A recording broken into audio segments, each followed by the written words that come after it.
Assalamualaikum warahmatullahi wabarakatuh. Innal hamdalillah nahmaduhu wa nasta'inuhu wa nastaghfiruh wa na'udzu billahi min syururi anfusina may yahdihillahu fala mudhillalah wa may yudlil fala hadiyalah. Asyhadu an la ilaha illallah wahdahu la syarikalah wa asyhadu anna Muhammadar Rasulullah.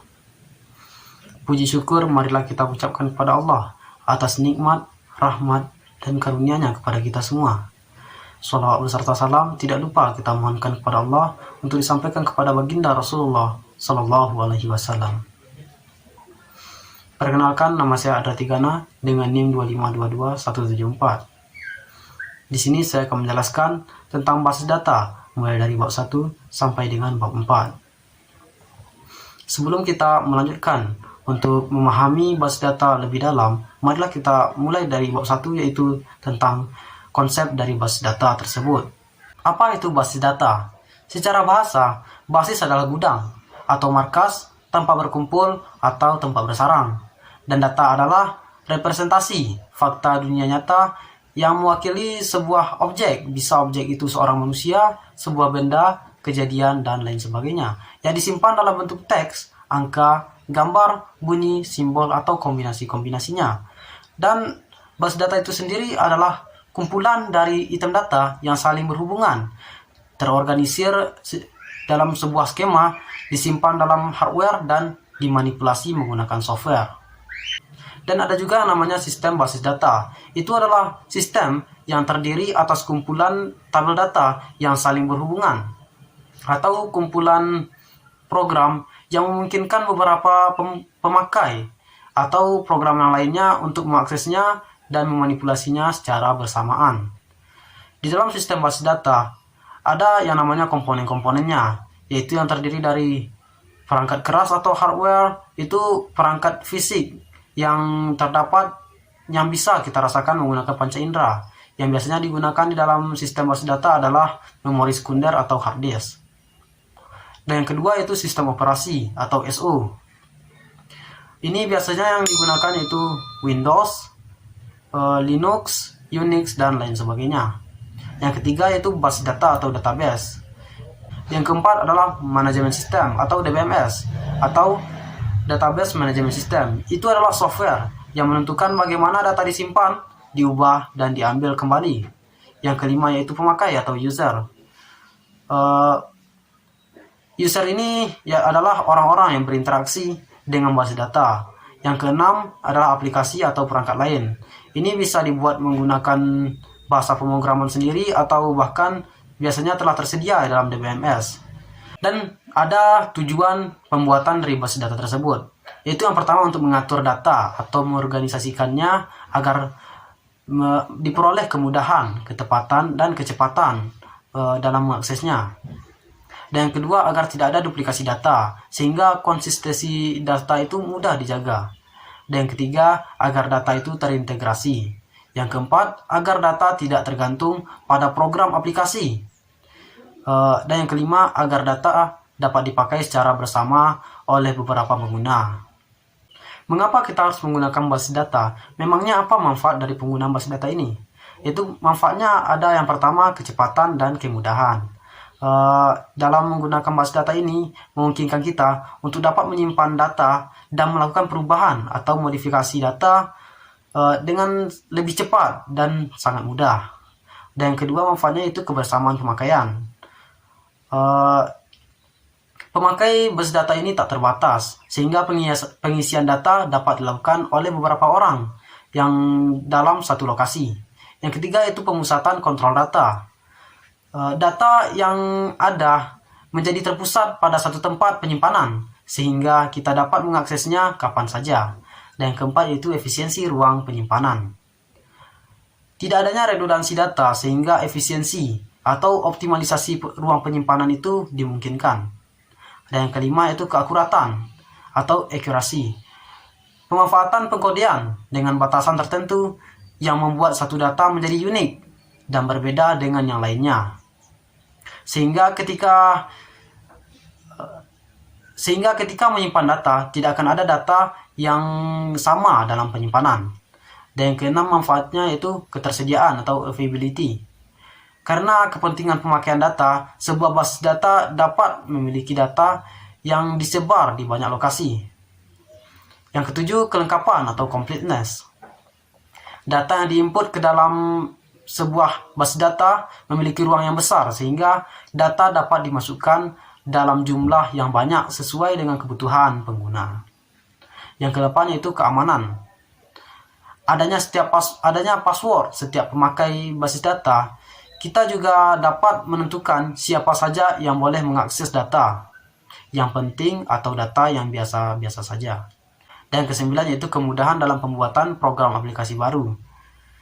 Data yang disimpan dapat diekspor ke program aplikasi lain dengan menjamin terjaga atau terpeliharanya data. Dan ke-10 manfaatnya yaitu user view. Pemakai dapat melihat langsung bentuk tampilan penginputan data sehingga memudahkan pemakai dalam mengelola data. Di samping ada manfaatnya penggunaan basis data ini, juga tentu ada yang namanya risiko pemakaian basis data. Apa saja risikonya? Yang pertama itu basis data ini memerlukan personel khusus. Karena pembuatan basis data itu tidak mudah, jadi diperlukan seseorang personel yang ahli dalam bidangnya untuk membuat dan juga memelihara basis data tersebut. Dan yang kedua itu perlu perangkat lunak atau bahkan perangkat keras khusus. Seperti yang dikatakan tadi, basis data ini memiliki aplikasi tambahan. Bisa itu dibuat menggunakan bahasa pemrograman sendiri atau bahkan telah tersedia di dalam DBMS-nya. Risiko yang ketiga yaitu perlu backup eksplisit. Dan yang keempat risikonya konflik pada data yang dipakai bersamaan. Berikutnya kita akan masuk ke dalam materi Database Management System atau DBMS. DBMS ini adalah sistem pengorganisasian dan pengolahan database pada komputer. Jadi database yang ada pada komputer akan diolah dan diorganisasikan oleh DBMS ini. DBMS ini berbentuk sebuah aplikasi atau software. Terobosan-terobosan dari DBMS ini adalah Relational Database Management System atau RDBMS yang mengorganisasikan data dalam satu struktur dan memaksimalkan berbagai cara serta menghubungkan antar kumpulan data yang disimpan dalam database. Dan terobosan yang kedua yaitu Distributed Relational Database Management System atau DRDBMS. Itu yang memungkinkan informasi berada pada basis data di lokasi yang berbeda atau didistribusikan dan direferensikan, diperbarui dan akses data dari semua lokasi, seolah-olah data tersebut berbasis data tunggal dan terpusat. Perusahaan-perusahaan yang biasanya menawarkan DBMS itu seperti Oracle, MySQL, Microsoft Access, dan lain sebagainya. Ada beberapa fasilitas yang terdapat pada DBMS. Seperti define, pertama itu fungsinya untuk melakukan spesifikasi tipe data, struktur dan constraint data yang akan disimpan dalam basis data. Yang kedua yaitu construct. Fungsinya untuk melakukan proses penyimpanan data ke dalam beberapa media penyimpanan yang dikontrol oleh DBMS. Yang ketiga yaitu manipulate. Fungsinya untuk melakukan query atau memanggil data, update data, dan menghasilkan laporan yang berasal dari basis data. Database Management System. Apa perbedaannya dengan basis data? Secara artian keduanya itu sangat berbeda. Jika basis data adalah data atau record dari data-data, maka DBMS itu aplikasi untuk mengelola data atau record tersebut. Dan juga untuk menambahkan, menghapus, menampilkan database itu sendiri. Komponen-komponen dari DBMS. Yang pertama yaitu hardware atau perangkat keras yang digunakan. Itu tergantung dengan kebutuhan sistem dan juga kegunaan dari DBMS itu sendiri. Yang kedua yaitu software atau perangkat lunak. Di sini software itu merupakan DBMS itu sendiri. Dan yang ketiga itu prosedur atau instruksi dan pengaturan yang mengatur desain dan penggunaan database. Dan ada yang namanya elemen utama DBMS yang terdiri dari data pengguna, metadata, indeks, dan metadata aplikasi. Dari penjelasan-penjelasan tentang database yang telah saya sebutkan tadi, tentu kita ingin tahu bagaimana cara kita membuat database tersebut. Tentunya sebelum kita membuatnya, kita harus tahu bagaimana pemilihan database itu. Jadi pemilihan dari database itu ditentukan oleh beberapa faktor. Yaitu ada 3 faktor. Yang pertama tentu faktor teknis, yang kedua faktor ekonomi, yang ketiga faktor politik organisasi. Apa saja yang termasuk dari faktor teknis ini? Pertama itu kita harus tahu jenis-jenis dari DBMS, jenis-jenis apa yang akan kita gunakan. Kemudian struktur penyimpanannya, jalur akses yang mendukung DBMS tersebut dan pemakainya, dan lain-lainnya. Yang ketiga itu tipe yang terbuka dan programmer yang akan diperlukan. Yang keempat itu tipe bahasa query yang akan digunakan. Kemudian ada faktor ekonomi. Apa saja faktor ekonomi tersebut? Tentunya itu adalah menyangkut dengan biaya-biaya. Biasanya biaya penyediaan perangkat lunak, biaya pemeliharaan, biaya penyediaan perangkat keras, dan lain sebagainya. Setelah kita mengetahui faktor-faktor yang menentukan bagaimana pemilihan database, selanjutnya bagaimana pengoperasian arsitektur basis data itu. Jadi pengoperasian arsitektur basis data atau database itu dibangun menggunakan format paket bahasa, yaitu biasanya DDL dan juga DML. Apa itu DDL? DDL itu singkatan dari Data Definition Language, yaitu paket bahasa DBMS yang berguna untuk melakukan spesifikasi terhadap skema basis data. Contoh perintah dari DDL ini biasanya create table, create index, alter table, drop view, drop index, dan lain sebagainya. Kemudian DML, apa itu DML? Itu singkatan dari Data Manipulation Language, yaitu paket DBMS yang memperbolehkan pemakai untuk mengakses atau memanipulasi data sebagaimana yang telah diorganisasikan sebelumnya dalam model data yang tepat. Jadi dalam DML ini kita bisa mengambil informasi yang tersimpan dalam basis data, kemudian menyisipkan informasi baru dalam basis data, menghapus informasi dari tabel. Kemudian kita masuk kepada tipe-tipe file pada DBMS. Ada beberapa tipe file dari database management system ini. Tipe-tipe file ini yang digunakan biasanya pertama file induk atau master file yang terdiri dari file induk acuan atau reference master file, yaitu file induk yang recordnya relatif statis, jarang berubah nilainya. Kemudian ada file induk dinamik atau dynamic master file. File induk ini yang nilainya dari recordnya sering berubah-ubah atau sering dimutakhirkan atau update sebagai hasil dari suatu transaksi. Misalnya file induk itu data barang yang setiap saat harus diupdate bila terjadi transaksi. Yang kedua, file transaksi atau transaction file. File ini biasa disebut file input. Jadi digunakan untuk merekam data hasil dari transaksi yang terjadi. Yang kedua yaitu file transaksi atau transaction file. Jadi file ini biasanya disebut file input. Digunakan untuk merekam data hasil dari transaksi yang terjadi. Misalnya file penjualan yang berisi data hasil transaksi penjualan. Yang ketiga, file laporan atau report file. File ini bisa disebut output file, yaitu file yang berisi informasi yang akan ditampilkan. Yang keempat, file sejarah atau history file. File ini bisa disebut dengan file arsip atau archival file, yaitu file yang berisi data masa lalu yang sudah tidak aktif lagi, tapi masih disimpan sebagai arsip. Yang kelima ada namanya file pelindung atau backup file. File ini merupakan salinan dari file-file yang masih aktif di dalam database pada suatu saat tertentu. File ini digunakan sebagai pelindung atau cadangan bila file database yang aktif mengalami kerusakan atau hilang. Kemudian kita masuk ke dalam bab 2 tentang basis data relasional. Apa itu basis data relasional? Yaitu suatu cara untuk mengelola data secara fisik ke dalam memori. Basis data relasional ini biasanya menggunakan tabel 2 dimensi yang terdiri dari baris dan juga kolom untuk menggambarkan sebuah berkas data. Apa perbedaan dari basis data relasional ini dan juga basis data biasa? Tentu saja basis data relasional ini memiliki keunggulannya tersendiri, yaitu yang pertama bentuknya sederhana, yang kedua mudah untuk melakukan berbagai operasi data.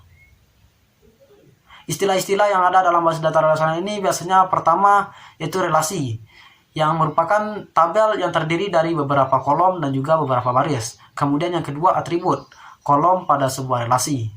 Yang ketiga tupel. Apa itu tupel? Yaitu baris pada sebuah relasi. Yang keempat domain, yaitu kumpulan nilai yang valid untuk satu atau lebih atribut. Yang kelima derajat atau degree, yaitu jumlah atribut dalam sebuah relasi.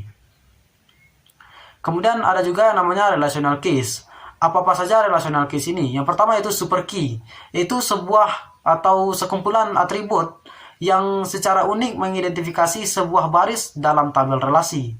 Yang kedua ada namanya candidate key, yaitu relasi ini mungkin mempunyai lebih dari satu key. Jadi masing-masing disebut kandidat key. Kandidat-kandidat key ini akan dipilih untuk menjadi primary key. Yang ketiga itu primary key. Itu adalah kandidat key yang dipilih sebagai pengidentifikasi unik untuk sebuah tabel relasi. Yang keempat, alternate key atau kunci alternatif. Ini adalah suatu skema relasi yang dapat memiliki atribut penunjuk ke primary key dari relasi lain. Terkadang alternate key ini biasanya disebut dengan foreign key. Kemudian ada yang namanya relational integrity rules. Apa saja rules yang ada pada relational ini? Yang pertama yaitu null. Apa itu null? Yaitu nilai suatu atribut yang tidak diketahui dan tidak cocok untuk basis data tersebut. Yang kedua yaitu entity, yaitu integrity tidak ada. Yang kedua yaitu entity integrity, yaitu tidak ada satu komponen primary key yang bernilai null. Jadi null tidak ada di sana, maka disebut dengan entity integrity. Yang ketiga, referential integrity. Suatu domain dapat dipakai sebagai kunci primer bila merupakan atribut tunggal pada domain yang bersangkutan. Bahasa yang biasanya digunakan dalam basis data relasional ini adalah bahasa query. Sebagai pernyataan yang diajukan untuk mengambil informasi. Jadi itu terbagi dengan dua. Yang pertama bahasa formal atau bahasa query yang diterjemahkan menggunakan simbol-simbol matematis. Contohnya kayak aljabar relasional, kalkulus relasional. Dan selanjutnya adalah bahasa komersial, yaitu bahasa query yang dirancang sendiri oleh programmer menjadi suatu program aplikasi agar pemakai lebih mudah untuk menggunakannya. Atau itu biasa disebut dengan user friendly. Contohnya kayak QL, QBE, SQL, dan lain-lainnya. Kemudian dalam basis data relasional ini kita akan menemui yang namanya normalisasi. Apa itu normalisasi? Itu adalah sebuah proses memperbaiki atau membangun dengan model data relasional dan secara umumnya lebih tepat dikoneksikan dengan model data logika. Proses normalisasi ini adalah proses untuk mengelompokkan data elemen menjadi tabel-tabel yang menunjukkan entity dan juga relasinya. Jadi apa tujuan dilakukannya normalisasi ini? Yang pertama yaitu untuk menghilangkan kerangkapan data. Yang kedua untuk mengurangi kompleksitas. Yang ketiga untuk mempermudah memodifikasi data. Sebenarnya bagaimana normalisasi ini dilakukan? Normalisasi ini dilakukan dengan proses yang terdiri dari dua langkah. Yang pertama itu data itu diuraikan dalam bentuk tabel. Selanjutnya dianalisis berdasarkan persyaratan tertentu ke beberapa tingkat. Jadi selanjutnya apabila tabel itu diuji belum memenuhi persyaratan tertentu tersebut, maka tabel tersebut perlu dipecah menjadi beberapa tabel yang lebih sederhana sampai memenuhi bentuk yang optimal. Jadi bagaimana tahap-tahap dari normalisasi ini? Jadi normalisasi itu terdiri dari beberapa tahap. Yang pertama itu bentuk tidak normal. Dari data yang tidak normal ini akan diubah menjadi bentuk yang normal pertama, yang biasa disebut dengan 1NF. Dan selanjutnya menjadi bentuk normal kedua, yaitu 2NF. Dan selanjutnya normal ketiga menjadi 3NF. Dan yang selanjutnya yaitu menjadi bentuk normal Boyce Code atau BCNF. Setelah Boyce Code ini barulah diubah menjadi bentuk normal keempat atau 4NF. Dan selanjutnya menjadi bentuk normal kelima. Dalam basis data relasional, kita akan menemukan juga yang namanya ketergantungan fungsional, yaitu yang menggambarkan hubungan atribut dalam sebuah relasi. Sebuah atribut itu dikatakan fungsional dependensi pada yang lain jika kita menggunakan harga atribut tersebut untuk menentukan harga atribut yang lain. Simbol yang biasa digunakan adalah tanda panah ke kanan untuk mewakili fungsional dependensinya. Jadi tanda panah ke kanan itu biasanya dibaca secara fungsional menentukan. Setelah itu barulah kita masuk ke dalam bab 3, yaitu tentang siklus hidup perancangan basis data. Yang pertama yaitu perencanaan dari basis data, yang biasanya disebut dengan database planning, yang merupakan aktivitas manajemen yang memungkinkan tahapan dari database application lifecycle direalisasikan seefektif dan seefisien mungkin. Perencanaan database harus terintegrasi dengan keseluruhan strategi sistem informasi dari organisasi. Jadi ada 3 pokok yang berkaitan dengan strategi sistem informasi itu. Yang pertama yaitu identifikasi rencana dan sasaran atau goals dari interface termasuk mengenai sistem informasi yang dibutuhkan. Yang kedua yaitu evaluasi sistem. Informasi yang ada untuk menetapkan kelebihan dan kekurangan yang dimiliki. Yang ketiga yaitu penaksiran kesempatan IT yang mungkin memberikan keuntungan kompetitif. Selanjutnya, database planning itu juga harus menyertakan pengembangan standar-standar yang menentukan bagaimana data akan dikumpulkan, bagaimana menspesifikasikan format atau bentuk data, dokumentasi yang penting apakah yang akan diperlukan, dan bagaimana desain dan implementasi harus dilakukan. Selanjutnya kita akan masuk kepada definisi sistem atau system definition yang menjelaskan batasan-batasan dan cakupan dari aplikasi database dan sudut pandang user atau user view yang utama. Yang ketiga, aplikasi database dapat memiliki satu atau lebih user view. Yang keempat, identifikasi user view. Selanjutnya kita akan masuk kepada analisis dan pengumpulan kebutuhan. Apa itu analisis dan pengumpulan kebutuhan? Yaitu sebuah proses pengumpulan dan analisa informasi mengenai bagian organisasi yang didukung oleh aplikasi database dan menggunakan informasi tersebut untuk identifikasi kebutuhan user. Jadi informasi-informasi yang akan dikumpulkan untuk setiap user view utama itu biasanya pertama deskripsi data yang digunakan atau yang dihasilkan. Yang kedua, detail mengenai bagaimana data digunakan atau dihasilkan. Yang ketiga, beberapa kebutuhan tambahan untuk aplikasi database yang baru. Dan aktivitas-aktivitas penting lainnya yaitu menentukan bagaimana mengatur aplikasi database dengan multiple user atau multiple user view, yaitu dengan menggunakan 3 pendekatan. Yang pertama, centralized approach. Yang kedua, view integration approach. Yang ketiga, combination of both approach. Kemudian kita masuk ke dalam database design. Apa itu database design? Yaitu proses pembuatan sebuah desain yang akan mendukung tujuan dan operasi suatu enterprise yang memiliki tujuan utama. Yang pertama, mempresentasikan data dan relationship antar data yang dibutuhkan oleh seluruh area aplikasi utama dan user group. Yang kedua itu menyediakan modal data yang akan mendukung segala transaksi yang akan diperlukan pada data. Yang ketiga, menspesifikasikan desain minimal yang secara tepat disusun untuk memenuhi kebutuhan performa yang ditetapkan pada sistem. Misalnya kayak waktu respon. Pendekatan dalam desain database ini ada beberapa tipe. Yang pertama yaitu top down, yang diawali dari data yang teratas kemudian turun ke data dengan level terbawah. Kemudian ada namanya bottom up.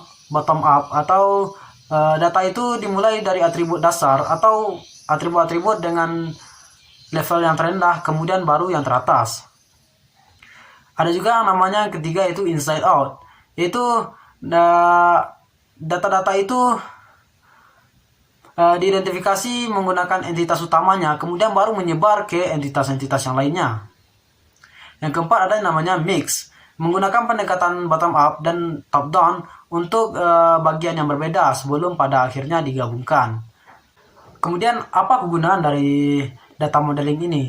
Jadi kegunaan utama dari data modeling ini yang pertama itu untuk membantu dalam memahami arti atau semantik dari data. Yang kedua untuk memfasilitasi komunikasi mengenai informasi yang dibutuhkan. Ada 3 fase dari database design ini. Yang pertama yaitu konseptual database design, yaitu informasi yang digunakannya berdasarkan dari keseluruhan aspek fisik. Yang kedua ada yang namanya logical database design, yang informasi yang digunakannya itu berdasarkan dari model data tertentu. Yang ketiga yaitu physical database design. Selanjutnya kita masuk kepada prototyping, yaitu pembuatan model kerja suatu aplikasi database yang tujuan utamanya yaitu pertama untuk mengidentifikasi fitur dari sistem ini berjalan dengan baik atau tidaknya. Yang kedua untuk memberikan perbaikan-perbaikan atau penambahan fitur baru. Yang ketiga untuk klarifikasi kebutuhan user. Selanjutnya barulah kita masuk kepada operational maintenance, yaitu proses pengawasan dan juga pemeliharaan sistem setelah instalasi. Biasanya itu yang pertama pengawasan performa sistem. Yang kedua yaitu pemeliharaan dan pembaruan aplikasi database, itu jika dibutuhkan. Yang ketiga, penggabungan kebutuhan baru ke dalam aplikasi database. Dan langkah ketiga itu biasanya disebut dengan perancangan base data. Langkah 4 dan 5 merupakan bagian dari fase desain dan juga implementasinya. Ada beberapa hal yang perlu kita perhatikan dalam merancang sebuah database. Yang pertama yaitu kita harus memiliki perspektif globalnya. Jadi kita harus memandang dari sisi keseluruhan sistem. Misalnya database akademik, bagian jurusannya terdiri dari KHS, KRS, dosen, mata kuliah, dan mahasiswa. Dan bagian keuangannya terdiri dari pembayaran gaji karyawan dan SPP mahasiswa. Bagian dosennya terdiri dari KRS, mahasiswa bimbingan, mata kuliah yang diajarkan, dan lain-lain. Kemudian yang kedua yaitu gunakan perancangan atas bawah.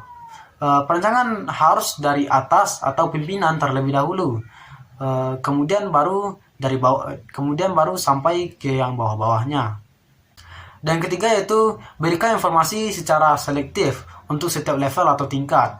Berikan informasi yang sesuai. Jadi informasi-informasi yang diberikan tentu harus sesuai dan juga harus akurat. Yang keempat, berikan database yang berbeda untuk manajemen yang berbeda. Yang kelima, jangan mengubah file yang ada. Tentu saja kita tidak boleh mengubah asal. Kita tidak boleh asal dalam mengubah filenya. Kemudian barulah kita masuk ke dalam bab 4, yaitu tentang pemodelan data. Basis data relational model, yaitu terkait dengan 3 aspek. Yang pertama struktur data, kemudian integritas data, dan manipulasi data. Dalam basis data relasional ada namanya variabel dan juga value. Apa itu relation variable? Yaitu sebuah relasi yang skemanya terdefinisi. Kemudian relational value yaitu nilainya dikandung suatu relasi pada suatu waktu, disebut juga dengan instance. Jadi relasi itu terbagi menjadi 3 berdasarkan dengan keberadaannya. Yang pertama itu base relation, yaitu relasi yang skemanya terdefinisi dan benar-benar ada pada basis data. Yang kedua derived relation, yaitu relasi yang diturunkan dari relasi lainnya dengan menggunakan ekspresi relasional. Yang ketiga yaitu view atau derived relation yang memiliki nama. Bahasa pada basis data relasional ini yaitu bahasa yang digunakannya adalah query. Seperti yang saya katakan tadi, yaitu terbagi menjadi 2, yaitu bahasa formal atau bahasa query yang diterjemahkan menggunakan simbol-simbol matematis seperti aljabar relasional dan juga kalkulus relasional. Kemudian ada namanya bahasa komersial, yaitu bahasa query yang dirancang sendiri oleh programmer menjadi program aplikasi agar pemakai mudah menggunakannya atau user friendly. Kemudian kita masuk ke dalam pemodelan data. Apa itu model data? Yaitu sekumpulan konsep yang digunakan untuk menjelaskan struktur dari basis data dan memberikan gambaran tingkat abstraksi data. Secara garis besar itu pemodelan data ini dikelompokkan menjadi 3 macam. Yang pertama yaitu model data berbasis objek. Yang kedua model data berbasis record. Yang ketiga model data berbasis fisik. Model data berbasis objek itu merupakan himpunan data dan prosedur atau relasi yang menjelaskan hubungan logik antara data dalam satu basis data yang berdasarkan objek datanya, yang biasanya terdiri dari entity relational model, semantic model, binary model. Kemudian model data berbasis record. Model ini berdasarkan record atau rekaman untuk menjelaskan kepada pemakai mengenai hubungan logik antara data dalam basis data, yang biasanya terdiri dari hierarchical model, network model, relational model. Kemudian ada namanya model data fisik yang biasa digunakan untuk menguraikan data di tingkat internal atau menjelaskan kepada pemakai bagaimana data-data dalam basis data disimpan dalam media penyimpanan secara fisik. Model ini lumayan jarang digunakan karena rumit sekali dan juga kompleksitasnya yang sangat tinggi. Sekarang kita masuk kepada entity relationship model, yang pada hakikatnya merupakan perwujudan dari model relasional dalam bentuk diagram. Jadi ini adalah contoh dari diagram hubungan antar entity, di mana mengajar ini adalah relasi dari 2 entitas ini. Entitas pertama yaitu mahasiswa dan entiti kedua adalah dosen, yang mana entiti dosen ini memiliki 3 atribut dan juga entiti mahasiswa memiliki 3 atribut juga. Selanjutnya ada yang namanya derajat relationship, yang itu terdiri dari yang pertama binary relationship, yang seperti contohnya seperti ini, yaitu binary relationship ini merupakan hubungan antar 2 entity. Di sini entitinya adalah mahasiswa dan juga mata kuliah. Dua entiti ini memiliki relasi yaitu ambil, di mana mahasiswa ini mengambil mata kuliah dan mata kuliah ini diambil oleh mahasiswa. Kemudian yang kedua ada yang namanya ternary relationship, di mana ini adalah hubungan antara tiga entitas dalam sebuah relasi. Relasinya di sini adalah register dan entitinya adalah staff, client, dan juga branch. Dan yang ketiga ada yang namanya n-ary relationship model. Jadi ini adalah hubungan antara n entity atau banyak entitas dalam satu relasi. Di sini relasinya adalah menabung dan entitinya adalah bank, mahasiswa, karyawan, dan juga dosen. Di mana dosen ini boleh menabung ke bank, mahasiswa juga boleh menabung ke bank, dan karyawan juga boleh menabung ke bank. Kemudian yang biasanya yang paling umum digunakan derajat relationship ini biasanya adalah one to one to many, dan juga many to many. Dimana ini adalah contohnya. Yang bertiga ini adalah contoh dari one to one, yaitu hubungan antara satu entiti kepada satu entiti. Contohnya di mobil dan juga supir ini, yaitu relasinya adalah bawa, dimana satu mobil bisa dibawa oleh satu supir, dan satu supir boleh membawa satu mobil, bisa membawa satu mobil. Dan juga yang kedua yaitu one to many, yaitu relasi antara satu entiti kepada banyak entiti. Contohnya pada pelanggan, beli, dan juga barang. Di mana entiti pelanggan ini boleh membeli banyak barang, dan juga banyak barang boleh dibeli oleh satu pelanggan. Kemudian ada yang namanya many to many set, relationship set, di mana contohnya adalah entiti surat kabar dan juga entiti berita, dan relasinya adalah memuat, di mana banyak surat kabar bisa memuat banyak berita, dan banyak berita bisa dimuat oleh banyak surat kabar. Baiklah, itulah penjelasan dari basis data yang telah saya pelajari. Saya pamit undur diri. Jika ada kesalahan kata, saya mohon maaf. Assalamualaikum warahmatullahi wabarakatuh.